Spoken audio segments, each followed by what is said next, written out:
Jangan-jangan gitu. Ini jadi semacam pancingan. Hasto tuh jadikan umpan, dimakan sama ikannya, sama KPK gitu ya. Tapi habis itu ya digoreng KPK-nya.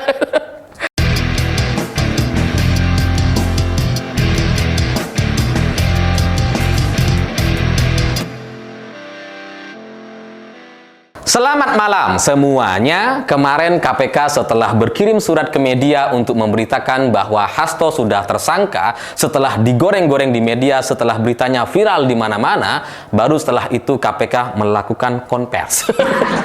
Dan seperti yang saya prediksi dan bahas di video sebelumnya, ini konvers KPK kayaknya pasti lucu nih, dan terbukti lucu memang gitu, karena membangkitkan kasus yang sudah selesai sejak tahun 2020 lalu tanpa bukti baru. Dan itulah yang disampaikan oleh KPK dalam konversnya kemarin gitu. Jadi semuanya hanya cerita-cerita dari masa lalu. Dan parahnya, cerita yang disampaikan oleh KPK itu menjadi sangat-sangat sulit sekali untuk kita terima. Karena nggak logis gitu. Ibarat menceritakan seekor kucing yang memakan habis kepala gajah. Dimakan. Kan kita sulit untuk menerima itu, kayaknya cuma karangan aja gitu kan. Karena ada dua cerita yang menurut saya ini gak masuk akal, tapi dipermasalahkan oleh KPK, dan entah tujuannya seperti apa gitu. Saya gak ngerti kenapa KPK kemudian mempermasalahkan atau menceritakan seperti ini. Yang pertama adalah KPK bilang pada tanggal 8 Januari 2020 lalu, Hasto Kristianto meminta pegawainya untuk menelpon Harun Masiku. Dan Harun Masiku ini diperintahkan atau disuruh untuk menenggelamkan HP-nya ke dalam air dan meminta Harun Masiku untuk kabur. Oke, mungkin bagi sebagian kalian masih tidak paham di mana letak lucunya gitu ya, sabar gitu ya. Itu fakta yang pertama yang disampaikan oleh pihak KPK. Kemudian pada 6 Juni 2024, Hasto Kristianto dituduh meminta untuk menenggelamkan HP pegawainya sebelum diperiksa oleh KPK. Ya, karena bulan Juni lalu KPK kan memeriksa Pak Hasto gitu ya. Itu katanya ada proses pegawai hanya Hasto ini menenggelamkan HP dengan alasan supaya tidak ditemukan oleh pihak KPK bukti-bukti atau HP-nya. Dari dua cerita ini gitu ya, KPK seperti kebingungan dan ya kayak nggak ngerti dengan apa yang coba mereka sampaikan gitu. Mereka itu bingung sendiri antara cerita dengan tujuan yang coba dicapai, dan bagi saya ini menjadi satu cerita pendek yang menunjukkan kebodohan dan kegaptekan KPK terkait HP. Ya, karena meminta Harun Masiku katanya untuk menenggelamkan HP, itu kan narasi yang coba dibangun supaya apa? Supaya buktinya itu rusak. Supaya HP-nya itu rusak dan kemudian tidak bisa dijadikan bukti atau menjadikan Hasto ini sebagai tersangka gitu ya. Jadi coba dihalang-halangi, coba buktinya dihilangkan dengan cara menenggelamkan HP. Masalahnya HP itu nggak rusak kalau cuma ditenggelamkan. Iya kan gitu. HP kita tuh berapa kali sih tenggelam di air gitu ya, entah tenggelam di kolam, entah kejebur bak mandi gitu kan.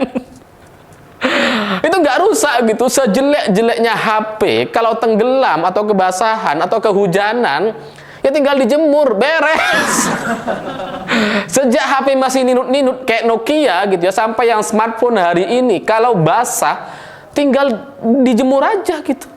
Dijemur sampai kering betul, nggak usah dihidupkan. Nanti ketika dihidupkan, ketika sudah kering betul, ya hidup. Jadi nggak bisa kemudian ditenggelamkan ke air kemudian rusak, itu nggak masuk akal gitu, karena HP yang nggak rusak.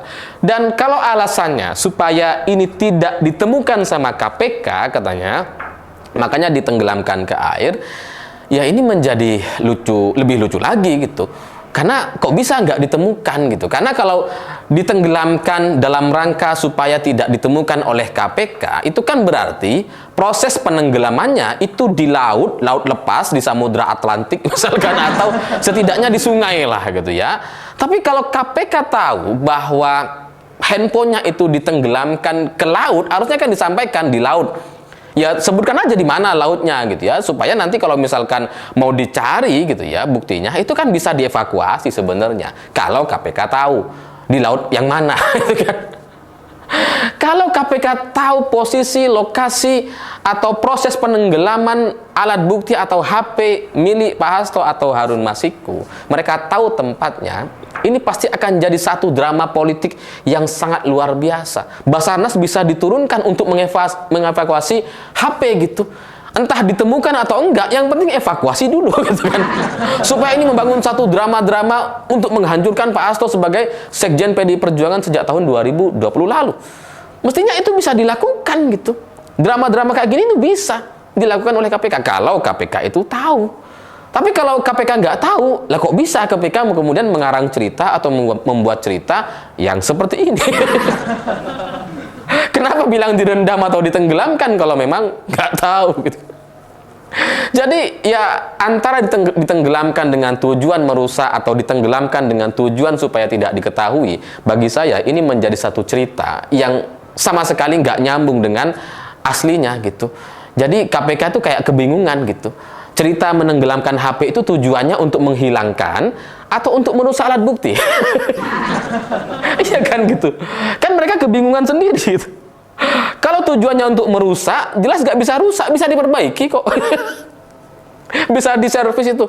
Jangankan di konter-konter besar di kota gitu ya, di desa-desa itu aman. Bahkan kita bisa melakukannya sendiri kalau cuma masalah ditenggelamkan ke dalam air.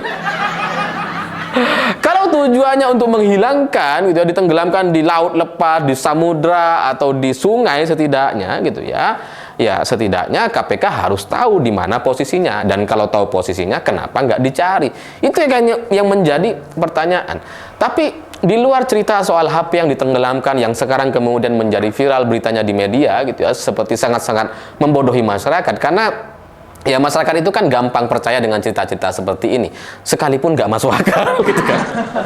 Ya itulah masyarakat kita. Tapi ya saya merasa bahwa ini perlu untuk saya sampaikan karena lucu gitu. Apalagi ketika KPK mempermasalahkan bahwa Harun Masiku ini diletakkan atau diposisikan di daerah pemilihan yang tidak sesuai dengan asal atau domisilinya. Karena menurut KPK ini dipermasalahkan bahwa Harun Masiku ini ditaruh di Dapil Sumatera Selatan 1. Padahal Harun Masiku ini dari Sulawesi Selatan, katanya.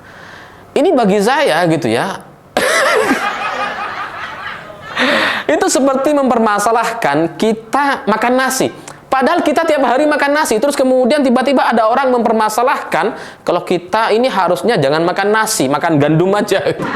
Ini seperti ini gitu. Karena menempatkan seorang kader atau caleg di daerah pemilihan itu kan memang kewenangan partai politik. Terserah partai gitu. Dan kalau soal tidak sesuai dengan domisili atau asalnya, bukankah 59% caleg di Pileg 2024, 59%-nya itu daerah pemilihannya tidak sesuai dengan asal atau domisilinya. Seperti Bang Adian misalkan, itu di Bogor, padahal bukan orang Bogor. Atau teman saya, Mas Zuhairi, Ustadz Zuhairi Misrawi, itu kan ya orang Sumeneb gitu. Tapi dapilnya Jakarta. Jadi kan kalau itu dipermasalahkan sama KPK, itu kan menunjukkan bahwa KPK kayaknya memang kekurangan bukti gitu kan. Ya, ini bukan soal pro Hasto atau pro dengan PDI Perjuangan atau anti dengan KPK, enggak gitu. Tapi kita itu berharap satu cerita atau satu bukti yang lebih masuk akal, yang lebih bisa kita terima gitu. Karena kalau cerita-cerita KPK seperti ini, itu kan kayak membodoh-bodohi kita. Itu kayak menentang akal sehat kita gitu kan. Ya, sehingga ya mungkin banyak orang kemudian jadi terpengaruh atau percaya dengan drama-drama menenggelamkan HP yang dibangun oleh KPK gitu. Tapi ya bagi saya jadi gak masuk akal. Masa sih itu? Karena antara cerita dengan tujuannya itu gak nyambung gitu. Kalau tujuannya untuk merusak atau menghilangkan, kan bukan begitu caranya. Lebih masuk akal kalau misalkan KPK bilang handphonenya itu dibakar gitu ya, dimusnahkan atau dihancurkan, ditumbuk, itu lebih masuk akal. Kalau ditenggelamkan ke air, ya kan itu nggak rusak gitu. Ya kita menunggulah bukti-bukti yang disampaikan oleh KPK ini sebaiknya yang lebih masuk akal gitu ya. Tapi Kalau cerita-ceritanya seperti ini tidak sesuai dengan kenyataannya, HP direndam, dapil dipermasalahkan, itu kan jadi seperti mengkonfirmasi tuduhan-tuduhan dari PDI Perjuangan kepada KPK. Karena PDIP mengatakan bahwa ini adalah politisasi dan sebagainya, gitu ya. Sementara KPK kayak mengkonfirmasi, iya memang, gitu. Karena cerita-ceritanya gak masuk akal. Ini terlalu mengada-ngada, gitu. Dan saya nggak tahu, yang namanya politik itu bagi saya menarik dan unik sekali. Karena status tersangka itu ya kadang-kadang itu tidak selesai dengan penjara. Karena ya kadang ada orang yang dijadikan tersangka ya tetap tersangka, bertahun-tahun tetap tersangka, tidak diproses sama sekali. Sehingga saya kok curiga bahwa apa yang dilakukan oleh paket pimpinan KPK yang baru dengan menetapkan Hasto Kristianto sebagai tersangka itu menjadi semacam ikan yang kemakan umpan. Kayaknya gitu ya, ini adalah satu cerita atau pintu masuk untuk mengganti paket pimpinan KPK atau setidaknya ketua KPK hari ini. Karena ketua KPK atau paket pimpinan KPK hari ini yang baru dilantik adalah paket pimpinan KPK yang ditunjuk dan dipilih di eranya Jokowi, yang seharusnya itu tidak dilakukan oleh Pak Jokowi waktu itu. Seharusnya paket pimpinan KPK dan seleksinya itu dilakukan oleh presiden yang baru. Tapi kemudian KPK yang baru ini itu dilakukan di eranya Jokowi, dari seleksi sampai kemudian pengajuannya ke DPR. Jangan-jangan gitu ya, dengan kasus Hasto dijadikan tersangka, dengan tanpa bukti-bukti yang kuat, dengan cerita-cerita yang tidak masuk akal seperti ini, itu menjadi satu pintu masuk atau alasan bagi Presiden Prabowo untuk mengevaluasi dan mengganti semua paket pimpinan KPK karena terbukti tidak mampu bekerja secara profesional. Jangan-jangan gitu, ini jadi semacam pancingan. Hasto tuh jadi kayak jadikan umpan, dimakan sama ikannya, sama KPK gitu ya. Tapi habis itu ya digoreng KPK-nya, diganti semua. Dan setelah itu Presiden Prabowo bisa menetapkan paket pimpinan KPK sesuai dengan aturan gitu. Sehingga paket pimpinan KPK hari ini yang sudah dilantik, yang ditunjuk oleh Pak Jokowi di masa Pak Jokowi itu ya akhirnya hanya berusia sekitar beberapa bulan. Ya kita lihat saja, namanya politik itu yang sangat unik dan menarik sekali, dan cerita masih belum selesai sampai kemudian Pak Hasto nanti kalau misalkan benar-benar tersangka dan kemudian dipenjara. Ya saya nggak melihat ada kemungkinan mengarah ke sana, tapi ya kita tunggu saja gitu. Apapun skenario atau rencananya ke depan, ada kemungkinan apa yang saya sampaikan ini mendekati kebenaran. Karena sekali lagi, ini bukan soal pro dengan PDI Perjuangan atau pro dengan Hasto atau anti dengan KPK, enggak. Tapi data, cerita, narasi yang dibangun oleh KPK benar-benar sulit untuk kita terima. Karena mempermasalahkan yang bukan masalah dan kemudian menceritakan satu cerita yang tidak sesuai dengan kenyataan dan fakta. Saya pikir itu. Terima kasih sudah menonton. Begitulah kura-kura.